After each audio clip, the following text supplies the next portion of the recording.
ليه وازاي وامتى؟ لو لقيت انك بتسأل نفسك الأسئلة دي، يبقى انت محتاج تقعد وتسمع البودكاست ده. يمكن تلاقي إجابة على أي سؤال انت بتسأله لنفسك.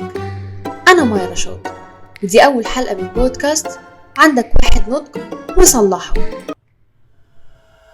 تصنع النضج، الناس اللي حابة تكون ناضجة بالعافية، واللي فاكرين ان هم كده ناضجين بالتصرفات الغريبة اللي هم بيعملوها.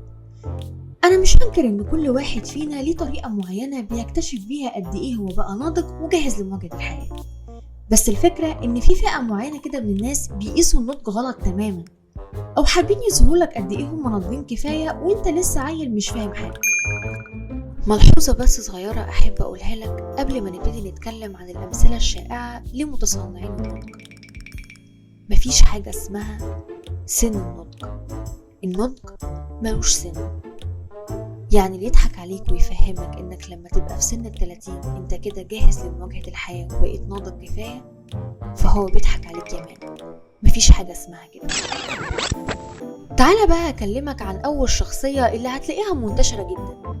الشخص اللي ما بيحبش يدخل في علاقة تحت مسمى انا ماليش في جو العيال ده، انا شخص ناضج، انا يوم ما هدخل في علاقة هدخلها جد.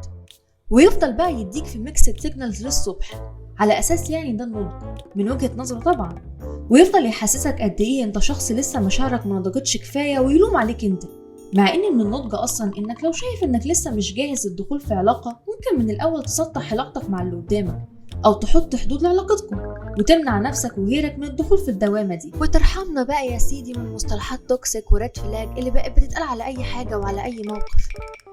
بس طبعا الشخص اللي بيصطنع النضج بيبقى شايف هو الوحيد اللي صح وكل اللي حواليه غلط، بيبقى خالق لنفسه عالم وواقع كده حابس نفسه فيه، وده اصلا عكس النضج تماما.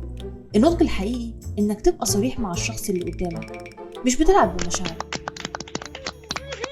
تاني شخص بقى اللي شايف انه لما يحبس نفسه في البيت ومبقاش خلاص بيفضل يشوف حد، هو كده فاكر نفسه بقى شخص ناضج لانه اكتشف ان القعدة في البيت بقت احسن بكتير من الخروج والتنطيط.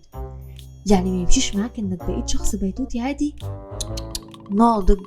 المشكلة ان الناس بتحصر مصطلح النضج ده في صفات ومواقف عادية جدا ملهاش علاقة بالنضج، ويبدأوا يعيشوها عليك ويقولك انا لما كنت في سنك كده كنت كل يوم بره. ملحوظة انك تكون معتدل في تصرفاتك هو ده النضج، مش انك لما تحبس نفسك في البيت وتقرر ما تشوفش حد. انت ممكن تخصص وقت لنفسك في بيتك ووقت لشغلك ووقت للخروج والسفر والفسح عادي. الله اكبر عليك. تعالي بقى على الشخص التالي. الاشخاص دول بالذات بقوا منتشرين جدا الفترة دي. الاشخاص اللي بيقرأوا لك كتابين علم نفس وتنمية بشرية وخلاص هو كده بنى شخصيته وده هيبقى محتواه لفترة طويلة. هيقعد بقى يديك في نصايح ويقولك قد ايه هو نجح في حياته لما مشي على الخطوات دي وفرقت جدا في شخصيته.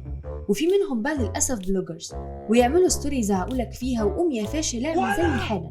وفي نوع تاني يقعد يصورلك في الكتب دي ويقولك القراية حياتي والقراية غذاء الروح، ولما تقعد معاه في الحقيقة ما بيعرفش يجمع كلمتين أصلا على بعض. خلاص شخصيته ونضجه خلصوا في الستوري.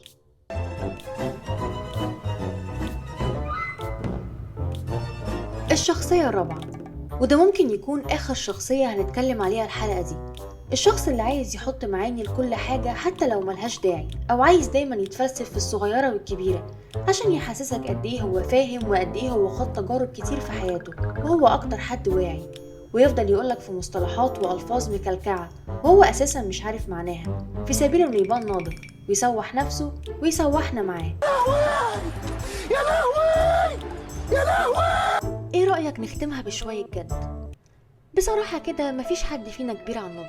احنا كل يوم بنتعلم وبنمر بمواقف وتحديات بتعلمنا او بمعنى اصح بتعلم علينا، لكن احنا كل اللي علينا اننا نتعلم من تجاربنا ونقيس التجارب بعقولنا وبتجارب ناس مرت بمواقف زي دي فعلا، مش مجرد ناس بتقول كلمتين من على النت ولا قرأوها في كتاب. النضج الحقيقي هو اللي طالع من ألم المواقف اتأثرنا بيها وتعلمنا منها. وفي النهاية يعني لو حابب أو عاوز شوية نضج تاني أو عندك شوية أسئلة مش لاقيلها إجابة، يمكن مش أكيد تلاقيلها إجابة في البودكاست ده، يبقى استنى الحلقة الجاية.